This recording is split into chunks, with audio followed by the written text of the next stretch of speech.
Boa tarde a todos, nobres vereadores, amigos, funcionários da casa, as pessoas que nos acompanham aqui nas galerias. Confesso para vocês que estava com bastante saudade de voltar a esse momento, que eu acho que é um momento máximo para nós que somos vereadores. Lógico que o dia a dia, como bem coloca às vezes aqui o vereador Valmir, nós sabemos que o Valmir de fato é um incansável vereador, está todos os dias aqui, gosta do trabalho de fato. E isso é muito importante, né? Que é o dia a dia do vereador. Mas no dia da sessão de Câmara, sem dúvida, é o expoente maior. Porque é aqui que a gente pode se dirigir diretamente à população, às pessoas que às vezes discordam da gente, mas é importante também a discordância, porque é nesse embate de ideias que a gente cresce, que a gente aprende. E eu tirei como propósito daqui para frente, pelo menos até que se passem as eleições agora, em outubro, tendo em vista de que eu estou assim, bastante perplexo, bastante preocupado com a situação que vem acontecendo no nosso país. E por que eu falo disso? Às vezes as pessoas, param na rua, talvez não compreendam, e perguntam, Arildo, mas por que você fala bastante, você quase não fala de Jacareí? Porque eu acho que o momento, ele requer uma atenção maior para essas eleições, tendo em vista, minha gente, que Jacareí é uma cidade que faz parte do Brasil.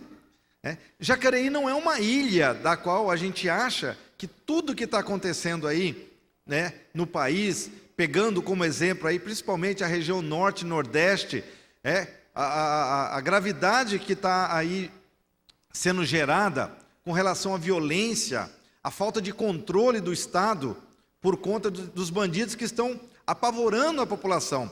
E a gente não precisa ir muito longe, não.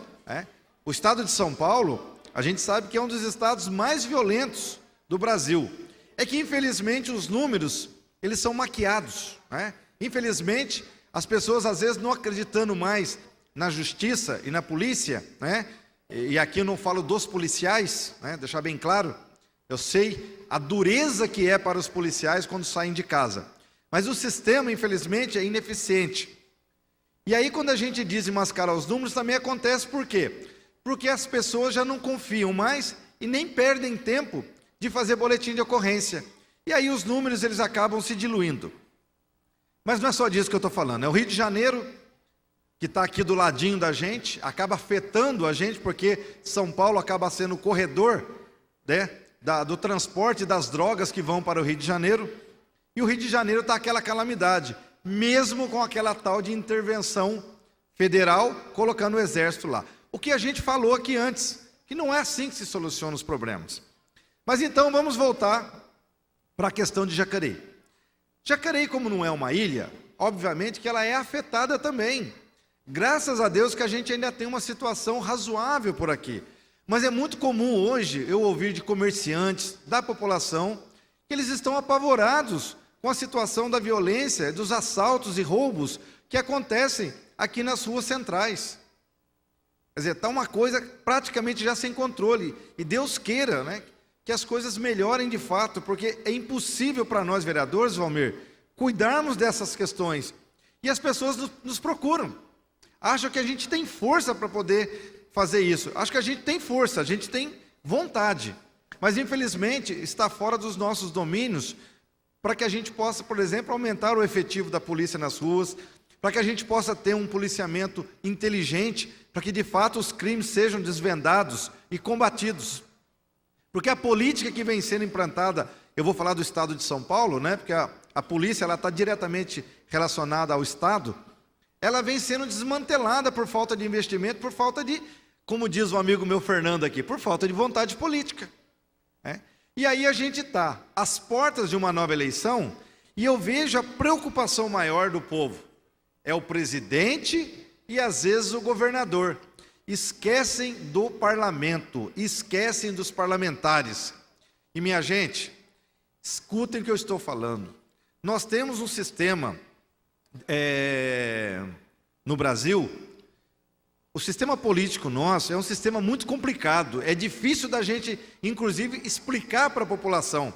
Não basta você eleger um bom governador ou um bom presidente, porque não vai resolver se na Assembleia Legislativa, no caso do Estado, e no caso do Congresso Nacional, no caso da União, tiver esse monte de gente lá que só está interessada numa coisa, no seu próprio umbigo. Esse sistema que a gente chama de coalizão, ou seja, o presidente ganha e aí ele vai ter que reunir uma bancada para ele ter maioria para poder aprovar os seus projetos. E é aí que mora o perigo. Eu falo para vocês sem medo de errar. Pelo menos 400 desses deputados que estão lá hoje só têm um interesse, que é o interesse financeiro deles. E eles fazem uma barganha, eles negociam com o presidente para poder votar os projetos do governo, senão o governo não consegue implantar. Então não adianta o presidente e governador vir fazer um discurso bonito, que vai fazer isso, vai fazer aquilo, se quem estiver junto com ele não ajudar. E aí, ou a gente vai ter que fazer o que já acontece hoje, que é dar dinheiro para essa galera, e esse dinheiro vocês sabem de onde sai, é o dinheiro que falta na saúde, é o dinheiro que falta na educação. Então, minha gente, prestem muita atenção, eu vou estar repetindo muito isso aqui. Se nós não procurarmos votar naqueles deputados, naqueles candidatos que de fato defendem uma bandeira que está comprometida com os interesses da população, não vai adiantar nada. Porque a gente, infelizmente, Aderbal, deixa para escolher os nossos deputados, nossos candidatos, faltando 2, 3 dias para a eleição. Nós temos os nossos, né? É verdade. Mas então, que procure os seus vereadores, que procure os seus representantes, conversem. Eu estou à disposição porque nós temos a obrigação de indicar pessoas das quais nós temos vínculo, porque nós vamos responder, Valmir. Nós vamos responder por essas pessoas. Porque é muito fácil vir aqui hoje trazer o candidato e depois ele faz as besteiras lá, a gente fala assim, não tem nada a ver comigo. Tem sim. Quando eu apresento um candidato, eu tenho que conhecer a vida pregressa desse candidato, saber o que ele vota lá, se ele vota a favor do povo ou se ele vota contra. Como muitos deputados que votaram, por exemplo, para não haver a cassação do Temer, para que o Temer não puder... O que eles estão fazendo lá? Eles estão votando a favor do Temer porque eles receberam dinheiro. Porque eu tenho certeza que se o Temer não desse dinheiro para eles, duvido se eles teriam votado para defender o Temer. Só que entrou um dinheirinho, interessa para eles. Só que esse dinheirinho sai de onde? Sai do nosso bolso. Somos nós que pagamos aquela conta. Então, minha gente, nós temos uma oportunidade de ouro dessa vez, de fazer uma mudança de fato, programática, ideológica. E aí não me importa de que partido seja, porque eu tenho certeza que da mesma forma que em todos os partidos tem gente ruim, em todos os partidos também tem gente boa. E nós precisamos confiar nessas pessoas, porque de uma forma ou de outra, vai ter gente lá para nos representar. E não adianta vir com esse discursinho aí, eu não vou votar em ninguém, eu vou viajar no dia, eu vou anular meu voto. Você fazendo isso, você só vai estar ajudando aqueles que têm muito dinheiro a se eleger, porque com dinheiro, com certeza, a gente sabe que nesse país tem um jeitinho, e essas pessoas serão eleitas. E depois que esse dinheiro que elas gastaram, elas vão recuperar. Sabe como, né? Preciso nem falar aqui. Então, assim, eu acho que a gente precisa debater muito esse assunto. Eu sei que a gente foge um pouco das questões do município, mas o município, como eu disse, se não é uma ilha, ele é afetado por essa política de entreguismo, que é uma política que as pessoas estão vendendo todo o patrimônio brasileiro, estão deixando o Brasil à míngua. E eu ouvi uma pessoa muito respeitada falando que, infelizmente, eu não gosto muito de generalizar, porque como político também, falo que todo político é corrupto, eu falo que a gente não pode generalizar, a gente não pode dizer que toda a elite do país, os mais ricos do país, todos são assim, mas a grande maioria, minha gente, eu falo para vocês, só tem o Brasil como fonte de renda. As pessoas odeiam a população brasileira. Essas pessoas, eles vivem mais fora do Brasil do que... Eles só vêm no Brasil para ganhar dinheiro, para tirar as riquezas do país, porque a vida deles é nos Estados Unidos e é na Europa. E isso é uma verdade. Então, essa propaganda que se faz hoje de que político não presta, é a antidemocracia. O que as pessoas querem? Que a população se desiluda com a política, vote de qualquer jeito ou não vote, e fique do jeito que está hoje. Porque do jeito que está hoje, está muito bom para a maioria da elite, eu deixo bem claro aqui. Está certo que tem uma turma também que não é elite aí, que está acompanhando esse raciocínio, e vai ver o preço que é a falta de interesse pela política. E terminando aqui, eu quero colocar uma situação local. Eu não gosto muito de fazer discussão com vereadores, mas eu gosto de pontuar umas coisas, porque senão parece que a gente fala uma coisa, mas na prática não faz. E eu quero falar aqui, quando a gente diz assim, não, porque se o político errou, tem que condenar, né? Se ele fez coisa errada, tem que condenar. É meia verdade, né?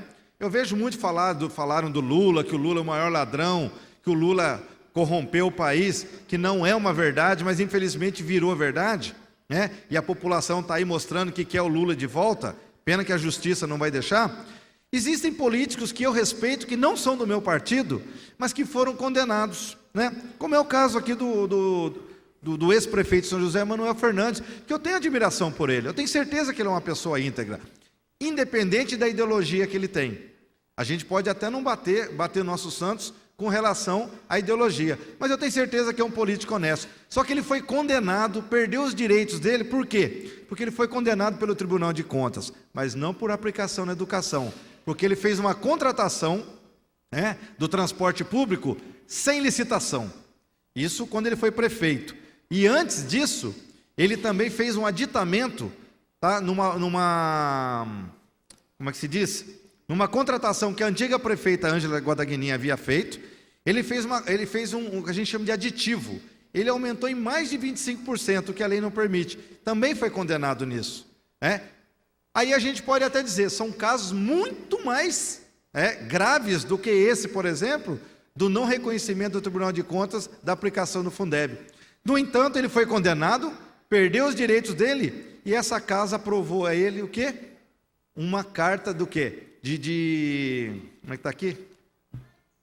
Fizeram uma moção de repúdio, né? Porque ele perdeu os direitos dele. Olha como é que as coisas são diferentes. Quando é do outro partido, o cara é bandido, o cara é isso. Quando é do meu partido, ele pode ser condenado com provas, mas ele é meu herói, então eu estou do lado dele. É isso que não pode. Então vim aqui fazer um discurso que quer as coisas certas, que tem que passar a política limpo. Mas quando o camarada está do lado dele, aí é a justiça que está errada. Então, minha gente, coerência. Por isso que eu digo, Aderbal, a gente tem que tomar cuidado com as nossas posições, porque quem quer seguir carreira, lá na frente vai se defrontar com o quê? Com situações parecidas, porém, para o outro lado. E aí eu quero ver se as pessoas vão mudar de opinião ou não. E hoje, graças a Deus, como diz o Valmir, tudo aqui é gravado. A gente pode buscar no arquivo lá e vai ficar feio para as pessoas que falam uma coisa e depois fazem outra, tá certo? Quero agradecer a todos. Estamos aí pegando no breu, né, Fernando? Daqui para frente nós vamos fazer um bom debate político aqui, que é isso que a população precisa para ter discernimento na hora de escolher os seus representantes. Obrigado, até a próxima quarta-feira.